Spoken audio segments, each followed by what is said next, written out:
Boracay Island in the Philippines. Just saying it evokes an emotional response in people. It's the stuff of fantasy. So I'm sitting down with my buko, my coconut. Oh, look at all that meat. We're gonna eat it all and drink it all. And we're gonna walk through this island together. Because what you see on YouTube and social media is sort of like one end of an extreme. It's either this heaven on earth or overrated. And I think the truth is more complicated and somewhere in the middle. So let's go explore the island together over the next little while. Fresh. They just cut this open for me. Oh my God. And let's get to know the place. How do you chop this up? How do you put this into bite-sized pieces if you wanted to stay a little bit longer, a little more sustainable, a little more affordably, a little more real, a little more like the locals, but also enjoying it for what it is? If you only have a few days to be on Boracay and money budget is not an issue, then I just disregard this video philosophically, but you might find something helpful out of it, so stick around for that. If you're one of the people like me that's out looking around Southeast Asia for your favorite places to stay a little bit longer, this is definitely a video for you. I almost skipped Boracay entirely because there was so much Western talk of overrated, and I'm so glad that at the last second I turned direction and came here. So at this point, I have been here for a month, if that tells you anything. So buckle up, sit back, enjoy the ride, and take it for what it's worth. So I'm standing out, walking out on the end of the dock, the pier, just for perspective. These boats go to and from the island 24 hours a day. That's port of Caticlan of Aklan province, Panay Island. They call it the mainland. You know, it's much more main. This is a pretty small island. This is super straightforward because even if you're flying here, you have to land at the airport on the mainland and then everybody has to use these ferry boats to get across. Now let's go figure out how we get motor transport to where we're staying. If you're staying at one of the fancier resorts, they are gonna probably have pre-arranged shuttle for you to get there.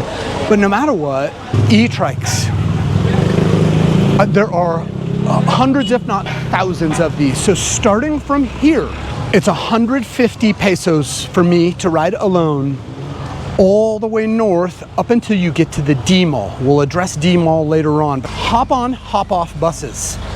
You have to buy the card ahead of time from whatever hotel you're staying at, but there's little bus stops all along the main highway. And that card,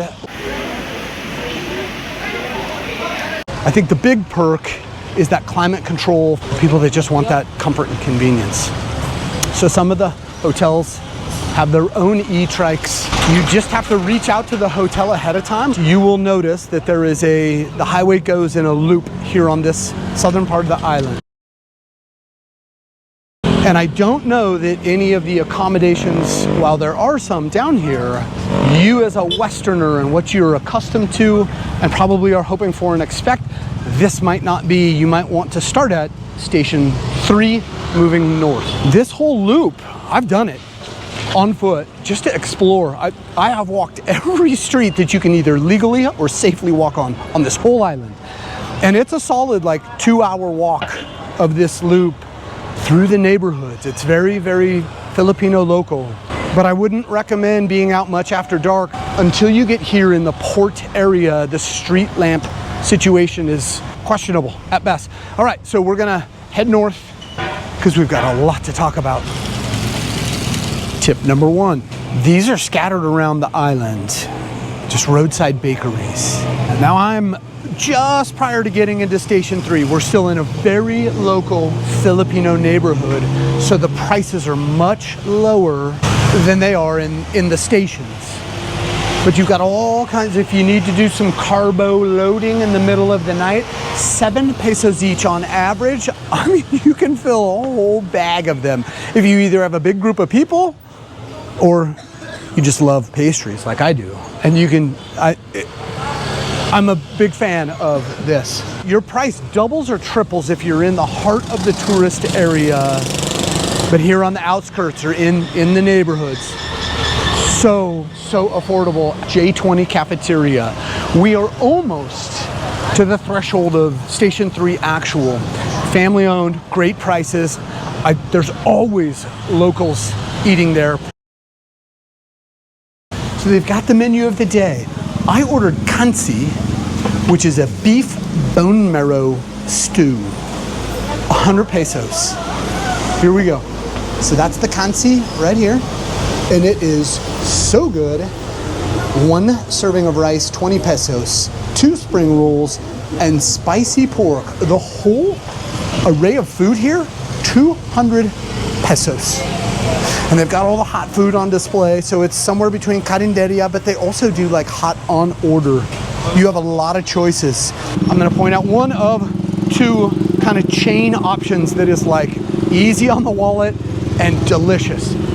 Andok's Chicken. There's 4 or 5 of them on the island. And these are open 24 hours a day. This one just happens to not have tables. As you're looking to keep vegetables in your diet, they do the keyword you're looking for, chop suey.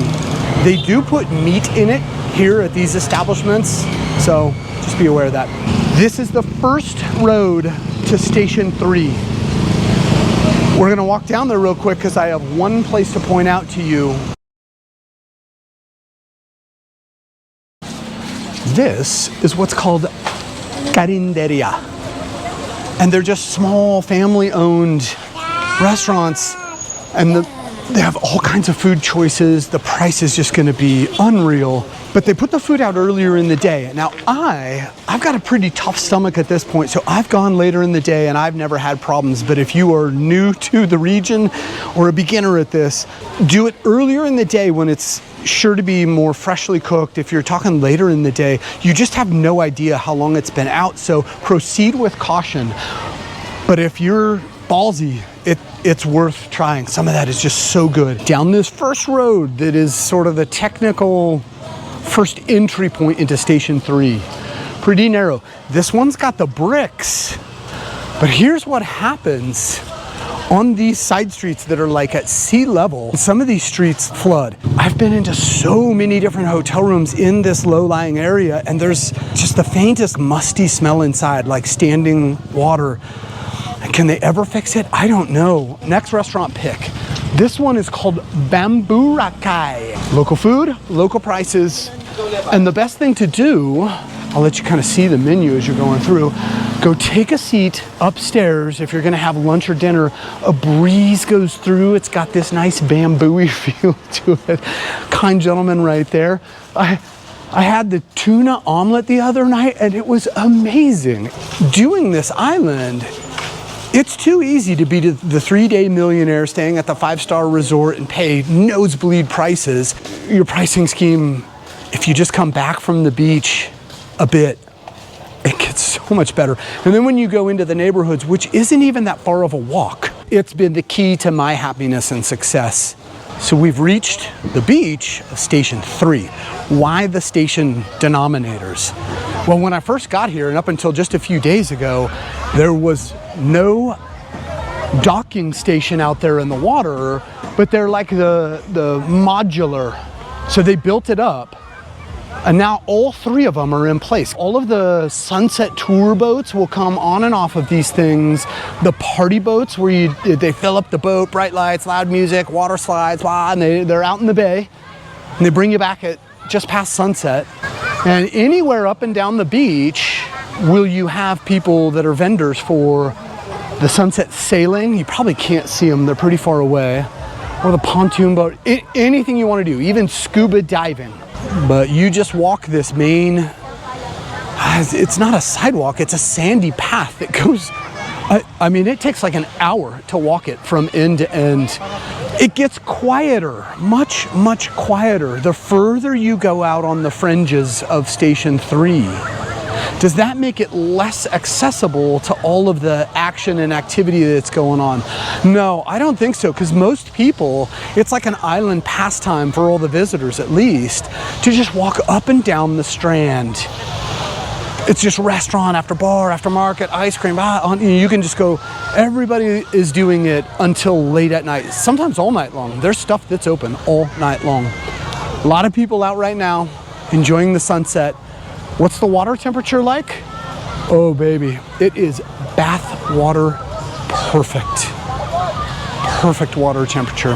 That main road and this beach walk, you will not go more than 10 or 20 seconds without somebody kind of, you know, getting in your way, showing you something, offering you something, selling you something. So as far as peace and quiet, most hours it's just not going to happen. Now, just something you got to take in stride. Next restaurant, Asiana PH. I came in here last night because they'd stopped me on the street a few times, and there aren't that many people coming in here, which is sad because I had the grilled tuna belly for 325 pesos, which came with a little bit of buttered vegetables and some plain rice. It was very, very good.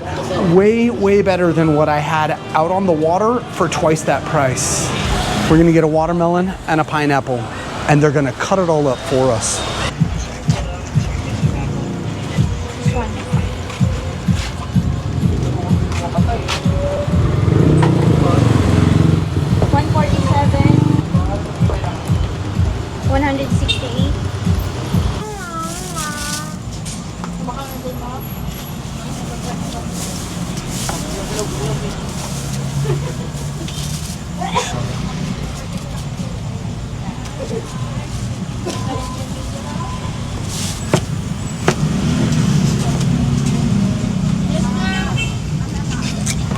Together is 315.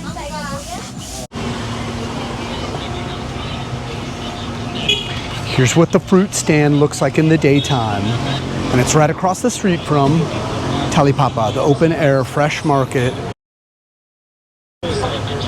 If you want to watch like a POV walkthrough, you go up the hill, loop, in almost unnecessary detail. Follow the link to the video. It's POV. I don't do any talking, but you get to see all the little things if you want to vicariously live through our experience here. We're out on the beach at the tourist information desk.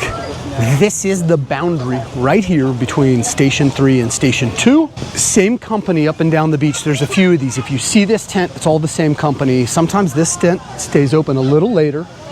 And they were open late last night talking to me, so I figured I'd show you what's going down. Ideas of prices if you're gonna do the adventurous stuff. You can do an island hopping trip. Parasailing, $2,500 per person. Goes down if you got more people. The parasailing. Got that? Jet skiing. The party boat that goes out. They're promising that there's good reviews out there from groups that have done it. Rally at 3:30, leaves at 4, comes back at sunset 6 or 6:30. Jet skis. The sunset acoustic boat. The sunset cruise, 1,500 pesos per person. The inflatable UFO rides. Inflatables, scuba diving, 30-minute dive, $2,500 per person. Helmet diving if you feel like that. The crystal kayak, helicopter ride, 10-minute ride, $6,500. Got some wakeboarding, ATV riding and zip line, kite windsurfing. The wind is usually, at least right now, this time of year, much calmer here on Front Beach, White Beach, and it's much breezier on the Back Beach. So Back Beach, you'll see a lot of the kite surfing companies with their whole setup there. But then once sundown comes, the wind really quiets down all over the island. You sweat more if you're like walking because there's just no breeze at all. Anyway, but that's a whole nother thing. If you're walking around in the evening with that still, almost suffocating humid air and all of a sudden a breeze picks up, that's your several minute warning. Find cover, find a place to get a massage, sit down and have dinner and drinks, or start making your way to cover. Just letting you know. Don't be afraid to see if they've got a discount on hand for you. All the same company. You're looking for the green and yellow shirts. when I was asking Filipinos before coming to this island, where should I stay? Where should I stay? And they said, Henan. This is Henan. There's like 5 or 6 Henan up and down White Beach, Front Beach. 7? Oh my goodness. So, and they're all pretty similar, just really fancy. It never fell in my price range. It's more than I can afford for sure, but it looks really nice. So all of them, one side is sand front, waterfront, and then street front on the back. And they all have like these fancy restaurant buffets where you can watch the sunset. Some of them do, some of them don't have this bamboo framed mesh thing that is multi-purpose, you know, protect from sun, wind, elements, on and on. They do, anytime now they're gearing up for what will be the dinner buffet. And it's like, this one I think is 1,150 pesos per person. A little cheaper if you're coming in a couple or a group. And I've walked through a few of them, but without trying it, and it looks like amazing. And they're performing throughout the evening. So if price tag is not a huge issue, it looks like a great experience. That said, all throughout the beachfront, there's a lot of these with different names, owned by different people, that probably give you a pretty similar resorty vacation experience. I can't afford to do it, but if you can, man, get after it. There's a lot of things on this beachfront I can't afford, but it is so nice to just walk up and down anyway at any time of day or night. And there are police officers and security guards just all up and down the beach, so it feels pretty safe. Is the GNR Pharmacy and the GRB Mini Mart. They're same. Family owned, good prices, have most of the things you need to survive on short to medium stay here on island and around. So I have been patronizing them when it's practical, and they're super fun to talk to. It's a great little shop. One of the trike drivers had said, go. And he was absolutely right. They have most things inside. Up and down. Station 1 through 3, they have several of these, and it's always dated. They build these sandcastles every morning and tear them down every night.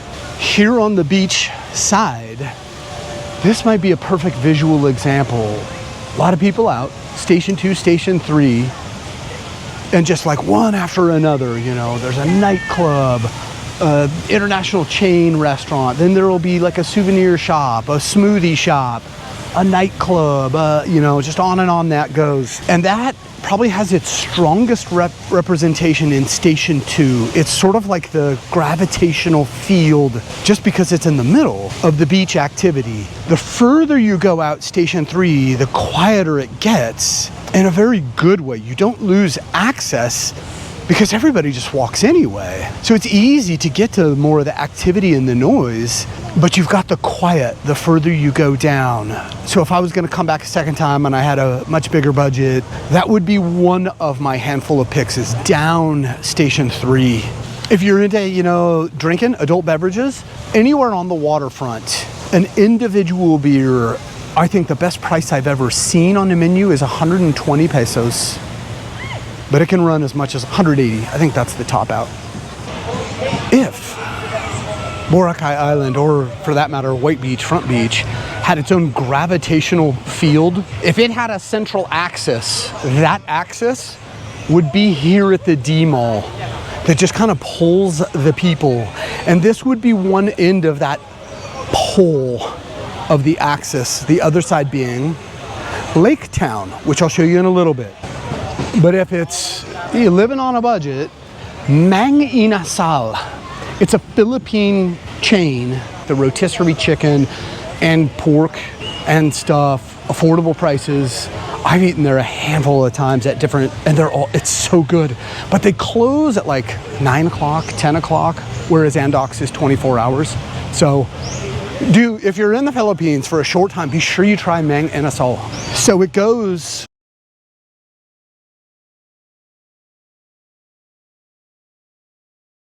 almost shaped like a ladder. There's a couple of paths that take you to and from Lake Town to the waterfront. It gets crazy out here. Pathways, shops. This is what it looks like. Great for walking, people watching. Tons of people eat, you know, lunch, dinner out here. Obviously, it is a little more expensive for the most part, but it is the ambiance. We're getting close to the main road, and on this southern route, there's all kinds of fresh fruit, produce shops. Prices, good enough. They're not like crazy gouged or anything. I was walking through here a couple of nights ago, and her and her friends were picking fresh Philippine mangoes from the trees, and I stopped to just watch, like, what are they doing with this long pole with a giant bag on it? And they gave me one, totally for free, no strings attached, no expectations. So I have to point out that she was so kind to me. So come visit her at the Nico store. But if you don't see anything you like there, you have a lot of choices here. Another restaurant recommendation for you at the price is right, and it's called Carinderia, like Carinderia. Get it? Play on words. This lovely young lady is the one who turned me on to bulalo, the soup, and kansi, the soup, which are kind of cousins of each other. 200 pesos for the bowl of kansi plus rice. It's very, very good. I've actually been back for it 2-3 times, I don't know. So they've got Carinderia style and made to order hot. Come pay them a visit. They've got more seating up top. And guess where we are? We are right next to Save More, which is an SM branded supermarket. Good prices, pretty much, you know, it's a little bigger than the GNR, and they have much more of the stuff if you're staying intermediate long term. Supermarkets. Northern part of the island, there's also a supermarket in the Robinsons Mall at the top end of Station 1, and then you go further a little bit.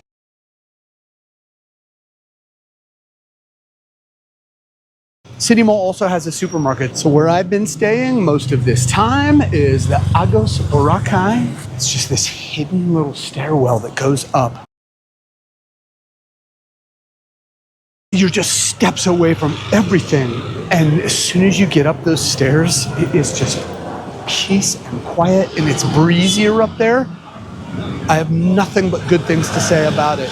It's not right for everybody because of so many people just want to be right at the beachfront. So we're almost at Lake Town, the square-shaped, rectangle-shaped lake you will see on the map. Pares Station, very local. What is pares? It's like a beef, pork, marinated soup. You can get it with rice. The pares I have eaten here, very good. Always a line of locals in there eating, which is a good sign. 85 pesos plus a single serving rice, like a cup. That's just as cheap as it gets. It's good, try it. Hot soup, great on a rainy day. They are closed today, but this is Alexi's Eatery. They're open until 2 or 3 in the morning. By dark, they usually have like karaoke going. Good food, good chop suey, good all of it. Good, it's a good price, nice people. When I asked, if I wanted to like just keep staying, where would I get an apartment? And some people were like, go to the Scandi first, which I did do. I have not been inside the room, but pictures look nice. There's a lot of foreigners hanging out here.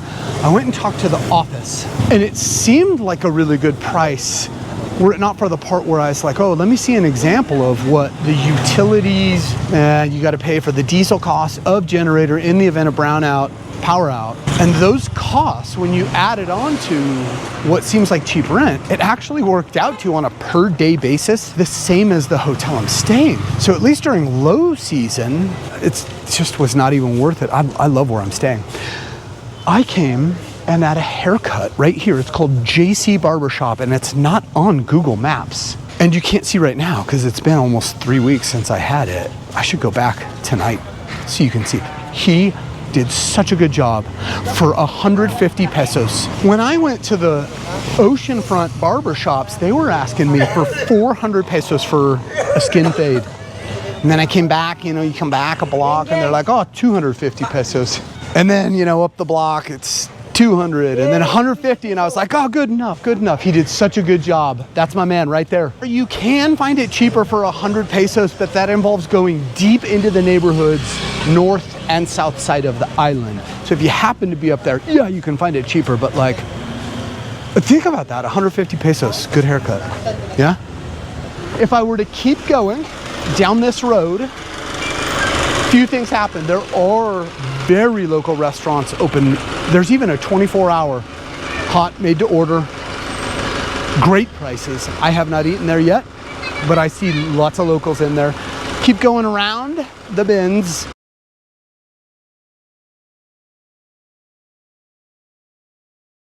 There is a nightclub that's opens late, closes even later. And then you get into the area where the Ati people, they're right around the mangrove lagoon.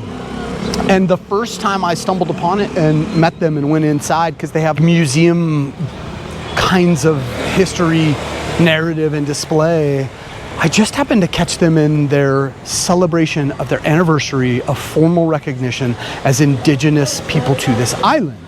There are apparently 5 different little small regions around the island, that one being the biggest, apparently have reobtained rights to is a dragon fruit orchard. And I said, oh my God, send me down there. And they said, no, I'm sorry, they already did all the harvest, it's all gone, so come back another time. So if you're on the island and they're approaching or in harvest, I'm sure they'd appreciate your patronage.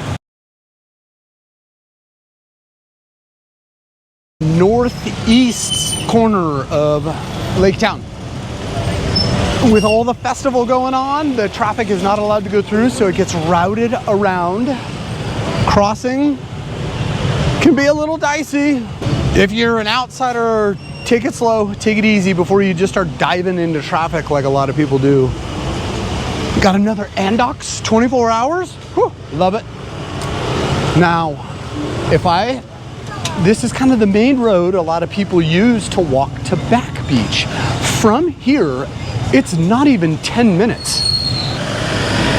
There are more hotels along this road. 1 block that way, that goes beach to beach pretty much, is where a couple of the hostels are. Now, when I was looking at hostels, I'm open to hostels if they have private rooms discounted, that it makes sense to do it. In this case, the price savings, like that calculus, just in my mind, was like, that's just not even worth it.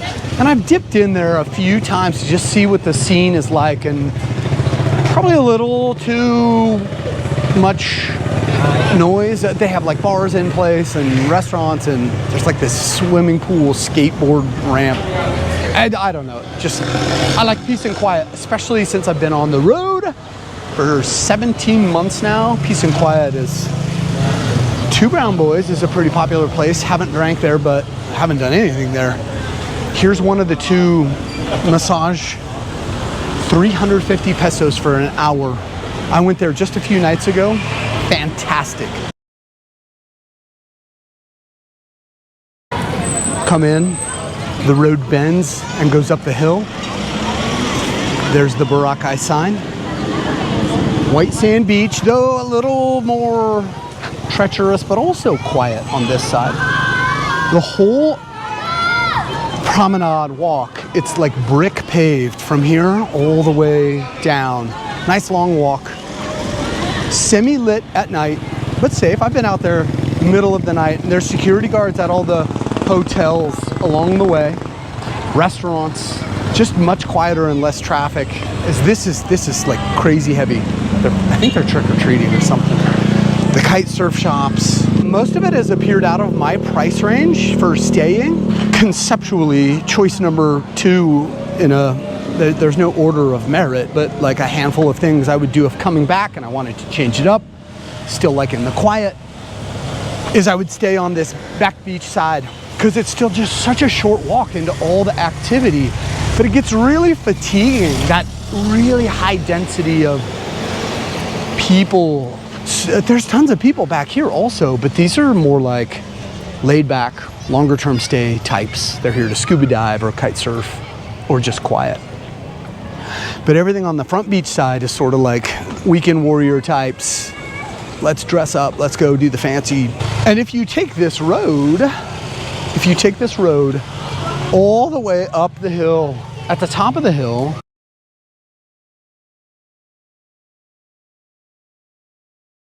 you got to be looking for it, but it's a viewpoint you can climb to the top to. You pay them 150 pesos. And included in that, not only your view where you can see most of the island, get this great viewpoint, but they also have, like in a cage, they rescue a hawk and a sea eagle, starting from here all the way up there and continue on that road all the way back down until it meets the main highway. It's a solid 2 hours of total walking plus your time at the top at the observatory. It's a very nice way to spend the afternoon. I tell you those times to time it that you are making your way out of the road unless you got a headlamp or plenty of charge on your phone to light up because it's not a lit street till you get to like just this right here.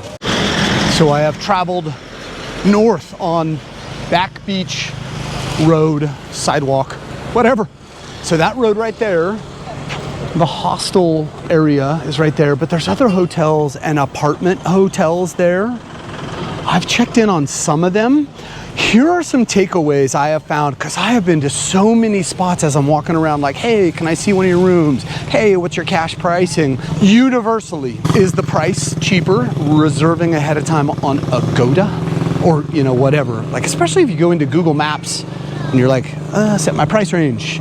If you see something on Google Maps where the price is a lot, like go see it, because it shows you what each website is pricing it at. Follow that link, do it.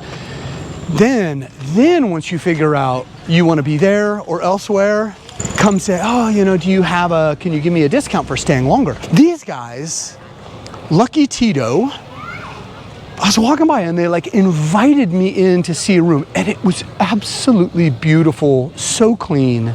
There are more resort type things and abandoned resorts up on the hill. There are up on this the mountain behind it, what look like sea view apartments. And I can't tell you a whole lot about what that pricing is like or what the quality level is like, but what I can tell you is in those areas, it's very local.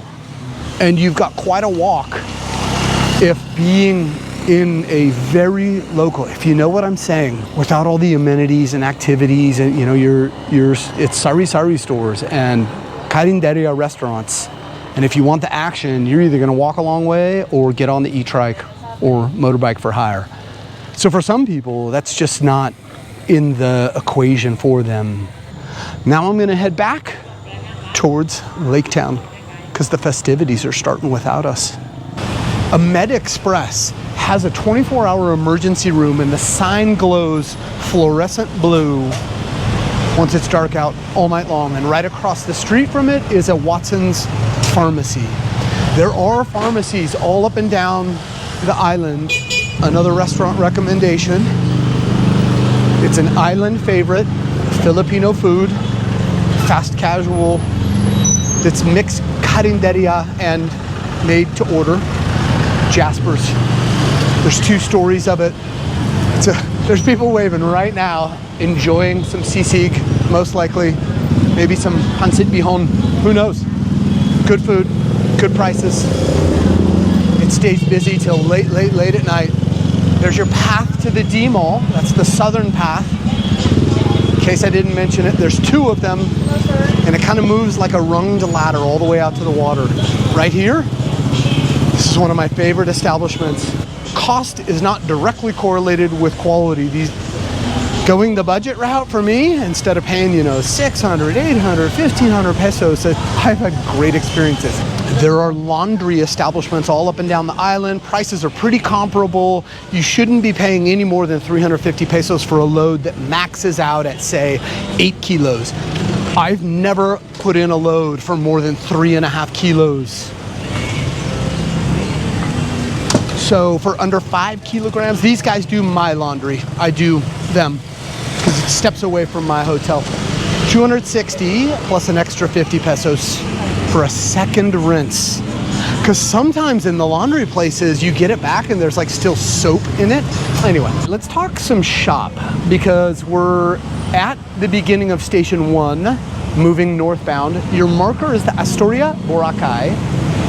And this alley right here, it's pretty much the last alleyway with all the little shops inside of it that gives you this walkability to the beach. From here on north, it gets more narrow between the beach and the main highway. So it just changes the character because, so Station 1, you have a lot less of all the shops, restaurants. Why I'm here, Fitness Boracay is upstairs, but let's talk about scuba diving. Fisheye divers. There are other paddy dive shops on the island. I have not done a scuba dive in almost 25 years. I have my advanced open diver cert. If you're like me and you show up on the island, you need to do a refresher course that can last around 4 hours and cost 7,500 pesos to complete. They have them starting at different slots, iterations during the day. Dive typically lasts 30 to 45 minutes depending on oxygen consumption, of course. There are like 30 dive sites around the island. It says 20, but there's like 30 of them. So it's quite a big thing around here. A dive itself, if you're current with your training certificate, is 2,500 pesos per dive. Yes, active only 5-star instructor development center in the island. So for those, for example, there are lots of beginners who didn't do scuba diving before. So usually they can take the first level, and that would be the open water course if they want to take a license or if they want to get a license. So our open water course here in Fisheye Divers Boracay costs 29,000, and you can finish that within 3 days with, of course, professional instructors that they can train them from the beginner or from 0 to hero. So usually we started our course from 9 o'clock in the morning, and then we will end up by 5 o'clock in the afternoon. Actually, for the PADI open water course, it consists of 4 open water dives and 5 confined water dives. So for the confined water dives, that will be the start of your training. Of course, the skills and everything, we will teach that from shallow water or in water in which to stand. Okay? For your refresher course, of course, you will just do for the shallow water practice. So we are not including the dive in the refresher because we want to focus with the students, with their skills, especially for the students who didn't do dives for a long time ago. For example, for you, if you didn't dive for 20 years, so we need to be focused on your skills, such as the 24 skills or 24 PADI skills. We are complete with the cylinder tanks, wetsuits, fins, mask and snorkel, and everything about diving as also. We always provide that to our guests. Upstairs from the PADI dive shop, Fisheye, downstairs, into the gym that we saw. Here's what your non-member rates look like. OC Fitness. So the 1-day pass, 800 pesos. This is the only gym on the island outside of a hotel that has air conditioning inside. But it's also the other amenities because they've got sauna, body scan, and there's 2 floors. So they got like the ropes. There's your body scan stuff, the sauna, free weights, hello, free coffee and water. They've got Wi-Fi. Come upstairs. Oh, everybody likes the rowing machine. But all of this equipment is really, really high-end and in great condition. So you see restrooms, showers, the whole bit, resistance bands. There is like a more local gym that's a gritty, rusty, no air conditioning, 150 pesos a day. The beginning of Station 1 might be marked by the Mai Tai Club because that's where the main road kind of cuts back closer to the beach. This rock formation is quite the iconic family photo spot. Access to it, it kind of gets better and worse on tide movements. I think for a few minutes you can actually step onto it without getting your feet wet. Station 1, as I've been walking up the beach, there are quite a few like boutique, smaller hotels right on beachfront and smaller restaurants, coffee shops, lounge clubs with really high-end speakers, and the volume isn't too loud. It really looks like this is just a super chill stretch of beach to watch the sun go down. There's the sun going down. There's so many spots in the nightclub areas or the clubs themselves where the music, it's just too loud. It's just piercing. It hurts your ears. But every time I've walked by any of these places on Station 1 that have the music going, it's like, oh, that's so pleasant. And the same thing can be said for the smaller stuff at the far end of Station 3. There are a handful of clubs at the south end of Station 3. Every time I've walked by, same thing. It's just perfect. The tempo of the music, the feel of the ambiance, the volume level. And then it seems like at about 10:30 at night, a whole wave of the restaurants and the service establishments close down. I don't know if that's going to change in high season, that they'll just stay open to meet demand, but for now, they start shutting it down. But then there's plenty of clubs up and down, all the way down the beach, though sparse and intermittent, that will stay open till 2 o'clock in the morning. There are markets along the way that are 24 hours. I have to warn you, and I'm recent to learn this, because I'd never seen anybody drinking out on the beach. It's an escalating citation clause of offenses. Open containers, beer bottles they're not allowed out here on the beach, and neither is smoking. So apparently your first time you get caught doing it, it's 2,500 pesos for each one of those offenses, and then it escalates higher if you get caught a second time. So please, foreigners and locals, respect it's hard enough for them to maintain your northernmost entry and exit point to White Beach, Front Beach, is right there. And it's about a 10-minute kind of up and down weaving to the Robinsons Mall.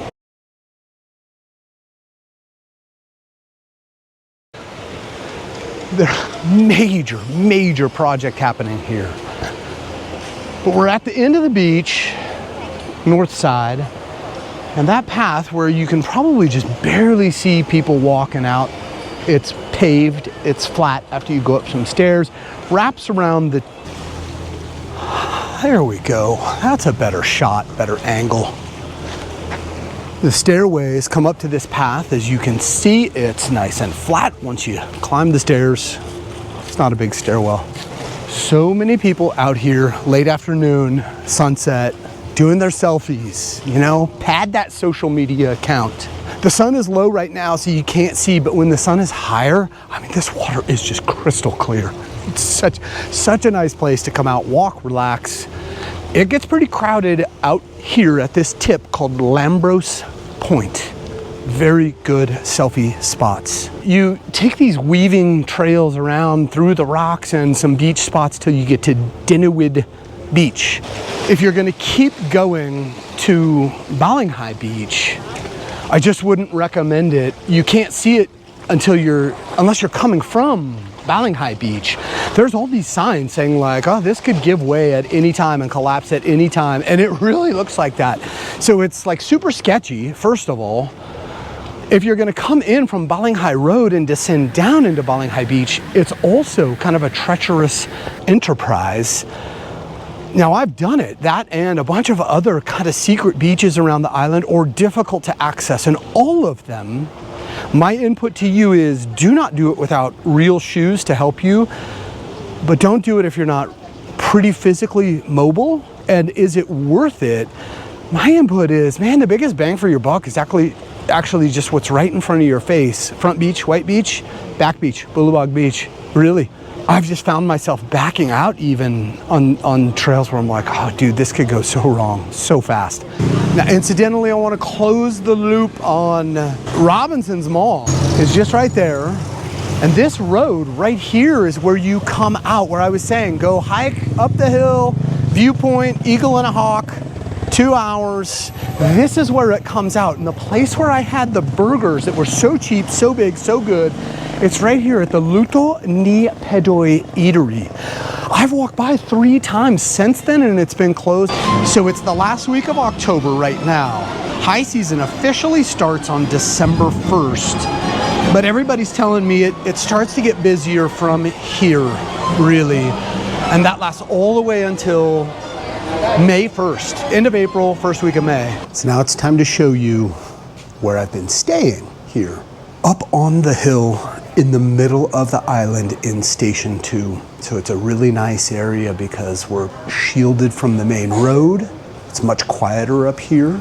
So I'm staying in their smallest, cheapest room. I mean, it's great. There's this breeze that comes through. It never really gets too hot, except actually late in the evening when the breeze dies down. So this room, it's like their superior double. 25 square meters is what this room is made of. They come in and make the bed every day. Nice, soft bed. Oh my God. Plenty of room for me to lay my things out. Always take your shoes off. Got an air conditioner, got a little mini fridge. You can open the windows, let the breeze come through. Closet space, more table to work, my own bathroom. I have been paying, averaged out, somewhere in the neighborhood of just under $30 US per day. And once again, the story was when I was like, oh wait, what's the weekly monthly rate? It's a lower rate, but you are then responsible to pay your utilities and everything else, that the price ends up being the same. So Agoda, man, Agoda for the win. Is it okay? Okay.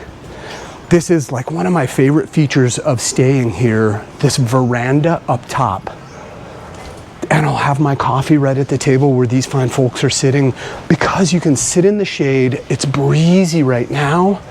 You can keep your eye on the mighty Pacific Ocean, both sides. Way around the curvature of the earth, my motherland is out there somewhere. So people that really want to be a part of the action, you know, down on the water is where you want to be, right on the waterfront. It's only from here, like a 10-minute walk to Back Beach, 10-minute walk to Front Beach. And the fine people here, everybody obviously speaks English. If you don't feel like going out into the fray where all the people are, the greenery, there's just so much plant life. So this is the Affordable Boracay. There is a security guard that posts up and is keeping an eye on the comings and goings. They got umbrellas you can take with you, and that's true pretty much everywhere on island because it does rain a lot here, intermittently. And then you go down your stairway to the main road. And we're heading north to the northern reaches of the island towards Puka Beach. At the northern edge of this island, there is a fair amount of like construction, renovation, development going on. God, if you can see it. So this is the Mega World project, I think. It looks really nice, but you probably have fantastic views, ocean views from up there, right? Trikes are gonna drop you off right there. So about 100 meters from the beachfront. Hello, sir. Welcome to Philippines. You know, soda, snacks, water, it's all here. They got some hot food out here. I'll show you. Souvenirs. Got some coffee. You can get mango shakes. Hello, Mike. Good afternoon. You can get coconuts. They'll carve it right open. You can drink the coconut water right out of it. Coconut juice, sir. Don't pay any more than 100 pesos. Get a spoon with it and you can carve all the meat out of it and eat it. I mean, today is just such a beautiful day. Oh my God. And you can walk off that way. And they'll take you on these skiff boat rides out to see the sunset if you want. You just arrange with whoever's got the boat out there. all these photo opportunities where they built the Puka Beach signs with flowers all over them. You can walk beneath the palm trees. It's a slanted beach, and the whole stretch of beach up here, it's a much more coarse sand. It's much rougher on the feet, and this is maybe the softest part on the entire stretch because there's puka shells everywhere. So walking bare feet, you're gonna tear your feet up. You got these crystal kayaks. People love to go get like the selfie where the camera's pointed down on you laying in the see-through kayak to the rock outcropping. And there's secret beaches with caves around the back. But if you go there when the tide is low, the tide comes up to reach past the rocks way, way up. So you can get trapped and you'll have to swim around or get these paddle kayaks to go do it. You got to walk through the narrows here between the rocks. Again, it's pretty rough, pretty coarse sand. I am wearing shoes. There is no lodging accommodations on Puka Beach actual, even though it's really big lengthwise. You can walk a really long way, and it is beautiful up here. So definitely come see it, visit it. There are people up and down the beach that will rent you these. It's like not straw, it's woven dried out banana leaf for a place to sit, so you don't have to bring your own thing to sit on. We are chilling on the hammocks, the line of palms. So it's slanted and rough down by the water, but up here, once you get this far down the beach, you can stay out of the sun. Some closing thoughts, since my underlying purpose and message is always a question of how sustainable is a place, how enjoyable and realistic is it to stay longer term and live. I'm going to tell you a couple of things. Number one, low season. God, I've just had such a great time on the quieter part of things, and you just put up with the rain. What I've seen so many people doing is like they don't take an umbrella anywhere with them, and like it can be clear skies, and then 20 minutes later you're like, oh, where did it come from? And it's just downpour. So people will like, if that happens at 7 or 8 o'clock at night, people duck into their hotel, never to be seen again. The streets just go empty, except for the troopers who have their umbrellas or just like hide out somewhere for a half an hour. And then the streets come back to life, but it's a much smaller number of people. And that's when actually it can get really fun. The month that I've been here now, it's sort of like built up to this climax crescendo. It was for the first couple of weeks there, just so quiet. Oh, check this out. The puka shells, man, it's just everywhere. You hear that under my feet? But then the weekends would get busy, like people, you know, visiting during the weekends, and then it would die back down on the weekdays where it's not ghost town. There's like just enough people out and about, sitting around eating, having fun. Did you know you're in a vacation tourist spot? But it feels very personal and intimate. And that's where I fell in love with the place for sure, because you can get such clear visibility of everything happening around you, and the people selling things, they're so much more open to negotiate pricing. We got to the Ati-Atihan, which sort of climaxes at Halloween and has gone through. Tonight will be the last night, November 2nd, and that was the schedule anyway, regardless of the storm. Halloween fell on a Friday night. So today's Sunday, Friday and Saturday night. Oh my God, Friday night, Jesus, it was, I have major crowd anxiety, feeling confined, like I can't get out and escape, and too close to people, and the unpredictability of human behavior, especially when you throw alcohol into the mix. It's total anxiety attack for me. And it was very clear that many people who had just showed up for the weekend party were not enjoying themselves. They were not having fun. They were very uncomfortable. And the downside is it's just shoulder to shoulder out on that beachfront path. You can't move. You're waiting on a traffic jam that's not going anywhere. So you can't even see your surroundings. And I asked, is that as bad as it ever gets in the year? And they're like, oh, no, around Christmas and New Year, it gets even worse. And I'm like, oh, what a nightmare. I wouldn't even want to be here. So for me, my vote is that I would not want to be here in high season, regardless of how beautiful it is outside. The crowds don't do it for me. I will put up with inclement weather to an extent to just not have to deal with the people, the prices, that pressure. Normally, everywhere I've been, I have this 1 week rule where, you know, it takes me 2 days to like recover from the movement, the travel day. I'm just wrecked afterwards. It takes 3 days, sometimes even 4 days to learn the lay of the land. How does a place even work? And the discomfort in all of that can easily make you, if you're a slow traveler like me, on a search like I am, you can very easily find yourself being like, oh my gosh, I don't like this, I don't want to be here, should I just go back to the last place or move on to the next place? But I almost universally find myself at the 1 week mark having found things to like, really interesting things and people, things happen where you're like, you know, it kind of left its little memory. So in that sense, you know, but it's rare that I am staying beyond 2 weeks because I just kind of get a little bit stir crazy where I'm like, there's so much more to see. But here, Boracay is one of a few places where I've felt so content and relaxed, deep breaths, stay off the beach when the crowds are there. And I showed you my hotel, so that's another reason why I really like that place so much is it's this great refuge. Normally when you're staying in a small hotel that's right on the alley, there's just not that much room to breathe. It's either you're in your room or you're out in the action. But the same thing happens in those resort hotels, those big, fancy, expensive ones, is it can feel a little bit confining. You've got your room, you've got the common space in the lobby and the restaurant, but a lot of times those aren't really, they might look nice, but as days go by, you don't really find yourself like, let's go hang out in the lobby for hours on end and get some work done. So I'm really, really happy with, and I think it has a lot to do with where I was staying, my time here in Boracay. Inevitably, I'm coming back here someday.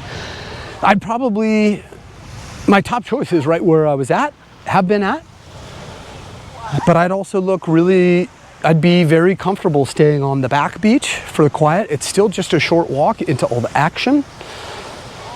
Further down Station 3 where it's quiet, but also you have all the resources that are around you and it's just a short walk. Thanks for coming along. It's been a long one. I'll see you in the next island, town.